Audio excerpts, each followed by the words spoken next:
about something, but outer bands of a hurricane are starting to come into my area. So, and they say that this mountain area is going to get much more rainfall than the coast out of this one, and we are kind of, at the moment, we're right in the path. So, this might be my last time for several days to do this video, what I really wanted to do. We're going to talk about how to get healthy for the apocalypse. The apocalypse. I mean, any SHTF is what I'm talking about. Stamina, energy, muscle tone, everything about your health contributes to your survival in really bad situations. So, the first thing to do is get the government out of your food choices and your food everything. There are always problems, big downsides to any government oversight of anything. That's why I refuse to be NPIP certified, even though I have considered myself a chicken breeder for a long time. Not so much lately in the last couple of years, but I'm getting some decent stock to get back into that. And I won't allow the government in my barnyard. The USDA has no business there. I raise rare breed and heritage line chickens, and I know of someone who had chickens killed by a tester bringing in disease to his barn. So, yeah. So the USDA has no business in my barnyard. That's what regulates the NPIP, that runs the program. And really, all they want to know, when they allow backyard people and breeders to get into the NPIP program, which does not guarantee health, what they want is they need to know all the location of your chickens, how many chickens you have, and where to come gas them in your driveway. If a nearby commercial grower gets some kind of contagious, reportable disease to the state, and they have what they call a kill zone several miles around that chicken yard, and they will come and remove your chickens in a horrible way. So,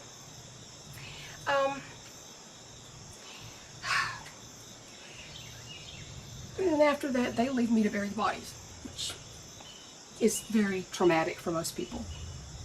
My chickens have been free range for the past 20 years. Every single flock I've had has been free range. Even the little bantams have been free range with no predator losses.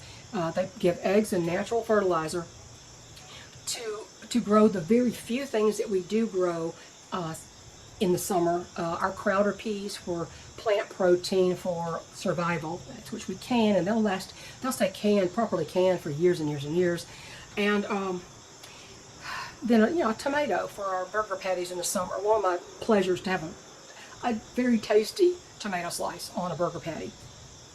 So the government is responsible for a lot of chaos. It's responsible for turning the health industry and the entire health of our nation upside down, with the push for people to load up on carbohydrates, dry throat again, and vilifying red meat. The old food pyramid, we got taught that in school. Well, you know what? That's responsible for bad health of the entire nation. Now, if you take that thing and you turn it on its point, totally upside down, and then you take out anything that has sugars and starches, including honey and molasses, and most fruits, and a lot of certain kinds of vegetables, you'll be much healthier for it. The health of our entire nation would improve vastly. We here, of course, as you know, if you've followed me, we eat almost exclusively animal protein and animal fat. No grains, no seed oils, no fast food, almost zero carbohydrates, no mask and no vaccines either. And for either us or our chickens, of course, chicken in a mask is kind of stupid looking, isn't it? But, this has been amazing for our health. I lost all the extra weight I gained after my thyroid malfunction in the mid-90s. I got good muscle tone back, even with hypothyroidism for 25 years, and being my age, which was almost 65. I mean, 60, don't I wish, almost 68, sorry. I don't know where I got that.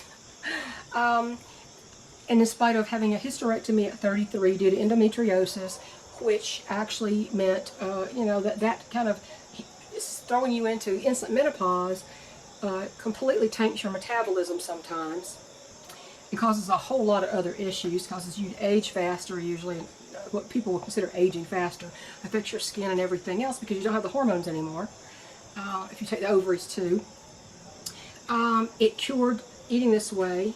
And I've done this I started ketogenic, then ketovore, which is mostly animal based, and then mostly carnivore, which is, I eat very few things that are not carnivore. Now,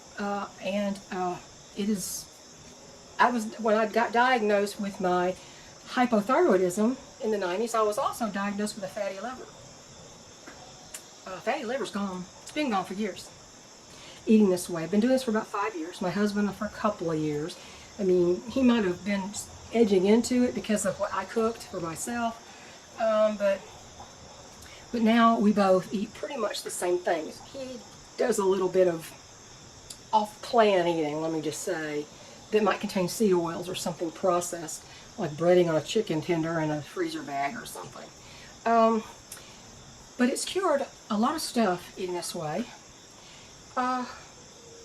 Cured my annual migraines. I used to get 2 migraines a year, and these are the kind that all of a sudden you start nauseated, throwing up. You can't stop throwing up. You're losing electrolytes, and you have to go to the emergency room to get their usual cocktail with Demerol and anti-nausea medication.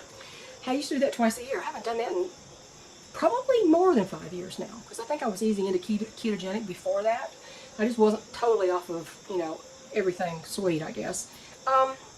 So, my husband is even reversing his kidney disease. He's gone from stage 3 back to stage 2, according to a nephrologist he goes to. Now, did he have the same results that I did? No. Because, well, there's several reasons. He's about 4 years older than me. He hasn't been quite as strict with it. But he hasn't been doing it as long as I have. He's older than me. He has more damage in the first place. His body has many more issues than mine. He has had, degenerative disc disease since, I don't know, for the past 40 years, almost the entirety of our marriage. And, he has genetic issues, and he had skeletal issues, and he ate differently than I did growing up. So, he has other issues, and of course, at 71, if he's only been doing it for 2-3 years, look at all the years before that, when he was eating the fast food, and the seed oils, and the sugars, and all that stuff. I told you, I'm going to have to do this in stages. Hang on, I've got to check something. Back in a minute. Okay, so, my husband did not have the same results that I did. There are a lot of different factors.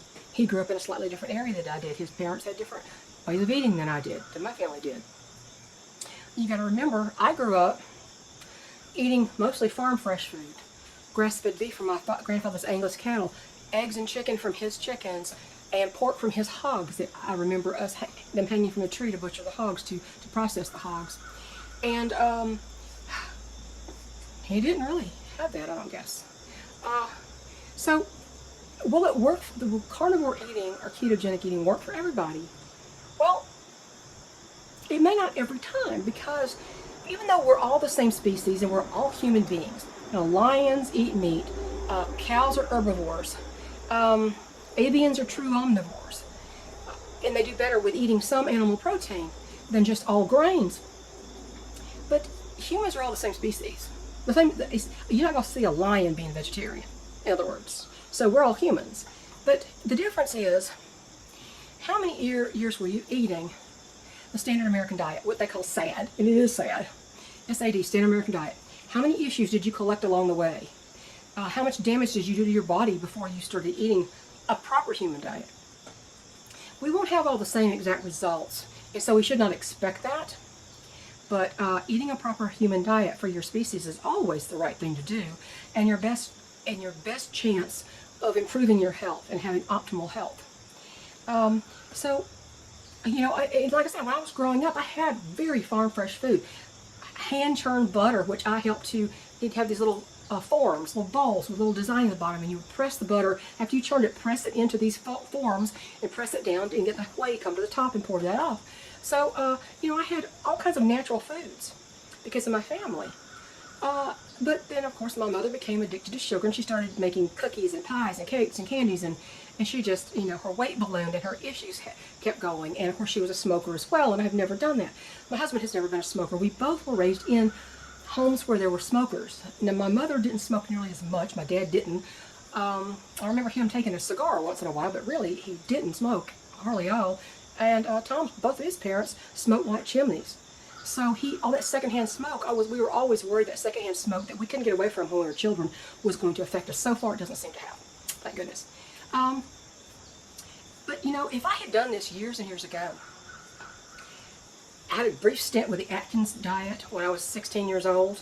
I lost about 35 pounds, but I didn't address the issues. I wasn't out of the diet mentality that it's something you do and then you can go off of when you fix your problem. Because the problem wasn't really fixed. The symptom was fixed. The problem wasn't fixed. The interior thing causing my weight to balloon. It was a sugar addiction. I might still have my gallbladder today. And my reproductive system. Had I learned to eat this way and stayed consistent with it throughout my young life. Well, most people, their first question is, well, what about your cholesterol? Cholesterol is not the bugaboo that they're trying to convince you. Especially if you eat the way we do with unprocessed foods, grass-fed beef, although grass-fed itself is not entirely necessary. It's easier to know what the cow has been fed if it's grass-fed, even if it's grain-finished. And we eat real butter. We don't eat margarine. Haven't done that in years. So cholesterol, eating this way, will likely go up. The cholesterol they get worried about will go up. But there's the thing. Recent studies regarding LDL, what they call bad cholesterol, no such thing, what they call bad cholesterol, the studies proved that over long term with a lot of people, it's a fairly good study, a couple thousand people I think it was, that people who have higher LDL tend to live longer, fewer early deaths among people with high LDL.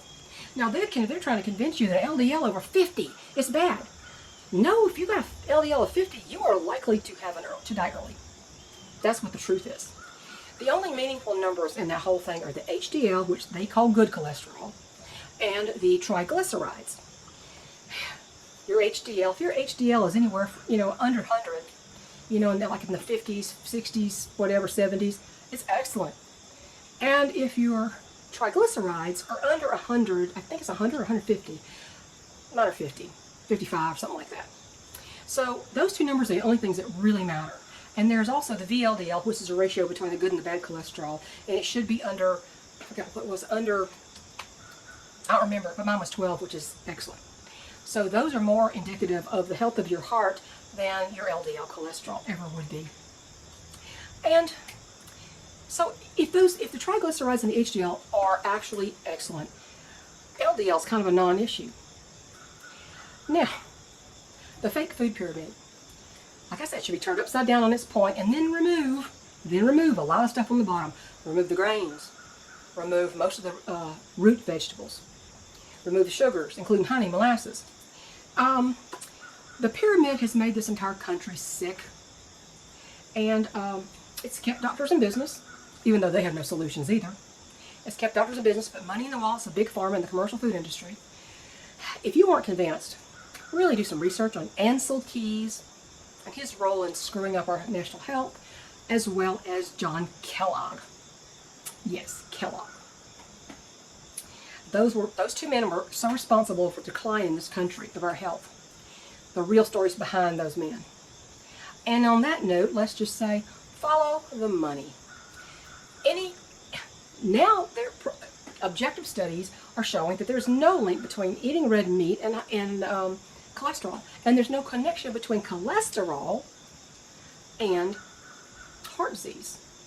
Now, red meat, a lot of people can eat red meat, and they don't eat all red meat. And maybe their cholesterol will be lower. But the problem is LDLs, what they're talking about is, every time they talk about your cholesterol, they're talking about your total cholesterol or your LDL, which is not bad at all. But every time you see a study, and if you're reading the actual study, go to the conflicts of interest page. What that means is, it's like a cereal company says, we want you to do a study that proves that our product is healthful and that eating red meat is very unhealthy for you. And that's the conclusion we want you to draw. Here's $3 billion. They're asking for a particular conclusion. And if they're not, what happens when there's varying results in a study? What a lot of times they'll do is they will go, well, all of these 10 show that there's no correlation between eating red meat and heart disease, and then this one shows there is, which is probably an improper procedure. So we want you to go with this one. Here's $3 million. You know, they're paid off. You need to look at the conflicts of interest page. Who is paying for it? Follow the money. Follow the money, honey, as they always say. And any study that pushes eating grains and fruits and vegetables and avoiding red meat is improper study. Look at the conflicts of interest again. But almost all disease is metabolic. I'll say that. Almost all disease is metabolic. That means it's not genetic. Now, and what that means is when you say all disease is metabolic, almost all, you can say, well, that means that if it is a metabolic disease, I can fix it by eating what my body is asking me to eat, what is good for me. The problem is knowing what is good for you. If it has an ingredients list, it's probably not good for you. But you know, we have control over what we eat. Often the genetics are blamed for problems that are actually entirely metabolic, like cancers and obesity. I know people put their cancers into remission by eating a very strict carnivore diet. So, poisons in our food, in our soil, depleted soil from plowing and putting chemicals in it. So pesticides and chemical fertilizer has all contributed to the downfall of our health in this country. Another pause here, excuse me. Okay, so even if you say, well, I'm going to eat organic, often organic fields are right next to non-organic fields. And you know what drift is? It's when pesticides and anything you're spraying over here drifts over there. So even if you think you're eating organic, you know, organic sugar is still bad for you. It's still sugar. Cyanide is natural, but it's bad for you. So anyway, the only way you can have control over that is if you grow your own vegetables. If you're going to eat vegetables, you grow them. And only eat what you can grow. If you're going to grow them, avoid vegetables high in oxalates, like root vegetables. I'll explain oxalates in a minute.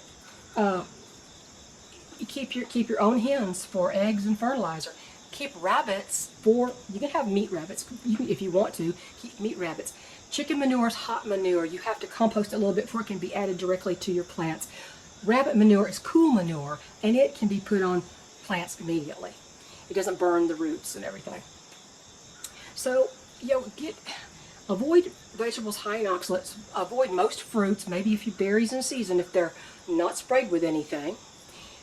Stop eating all fast food, all of it. And especially learn how to cook meats. Most people don't know how to cook meat. Let me tell you, here's a hint. An air fryer is a wonderful thing.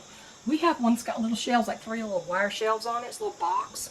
And it's amazing how well it cooks steaks and things. I don't cook raw hamburgers in it because I don't like that much grease in there, but just to clean up. But it will often pre-cook some hamburger patties, little bitty ones, and just like sliders. And then we will put them in a Ziploc bag, and if we want something, we'll pull 4 or 5 of them out and put them in the air fryer for about, I don't know, 9 minutes, and ready to reheat them right from frozen. And you can just eat them with your hands, just little, like finger food. It's almost finger food. It's really good. But you learn how to cook your meats. Remove all seed oils in favor of animal fats like tallow and butter. Avoid all sugar. Honey and molasses is still sugar. Pasta and rice are still sugar. They convert to sugar in your body. So if you do all those things, you're going to be well on your way to much better health. So never think that this is a way to eat that's like a diet. You can stop and start. It's a permanent way of life. And it is affordable if you don't also buy all the fake foods that you ate when you were on standard American diet. You can afford local foods, real food, learn to preserve them so that in SHTF you can stay healthy and not resort to rice and beans and pastas and grains. Those are low-level foods only to be consumed when all your good animal protein is gone. Because in the apocalypse, don't you want to be healthy and able to manage your life? It's going to be a harder life. With grid down, if it's grid down, it's going to be a very hard life. It's simple, but it's not easy. High oxalate, now what you need to do is you have to avoid also, if you're going to grow vegetables, grow the ones that are lower oxalates. You've heard of calcium oxalate kidney stones? That's what it comes from. It's a substance in plant. It's like a defense mechanism for the plant. And it forms crystals and does crazy things in your body. High oxalate foods cause all sorts of distress for a lot of people. Some are less sensitive to them than others, but some high oxalate foods are to avoid, especially if you've had kidney stones. Oxalate kidney stones are beets, spinach, brewed tea. I know, it's terrible, huh? Colas, nuts, soy, chocolate, sweet potatoes, of course, root vegetables, anything that grows underground, carrots, sweet potatoes, the high sugar foods. Trust me, I love sweet potatoes, and I'm not above having one once in a blue moon, but that's not a regular part of my eating. So, you need to do your own research on this, about oxalates. I'm not going to go into it. It's a little bit more complicated than I want to go into here. So, to conclude, just don't take what I say and run with it. Think about it. Start researching aspects of this that I've spoken about today. My problem solved may not even apply to you. It may not apply to you. My husband's problems don't apply to me. Even though we're both the same species and should thrive on the same kind of diet. Listen to the experts like Dr. Anthony Chaffee, Dr. Ken Berry, Dr. Paul Mason, and a really great heart surgeon, Dr. Philip Ovadia, who wrote a book called Stay Off My Operating Table. Heart surgeon who is carnivore. And others who've cured all sorts of health issues by eating this way, some exclusively beef, like Kelly Hogan of My Zero Carb Life. I love her. She's absolutely, women, you will love Kelly Hogan. You won't believe what her life was like before she started eating carnivore. On the advice of her family doctor, who said, you're poisoning your body with carbohydrates. This is an old school guy, and he knew that. Now they're all paid off by the drug companies and the big food industry, and they don't tell you the truth anymore. A doctor will tell you the truth is rare. So, the better your health, when it all goes to crap in our country, the better your chances of survival. Which is the whole point of this whole video. You may even begin to thrive when the entire world's in chaos. So, that's it, y'all. God bless. Let me know how you're doing with that. Bye.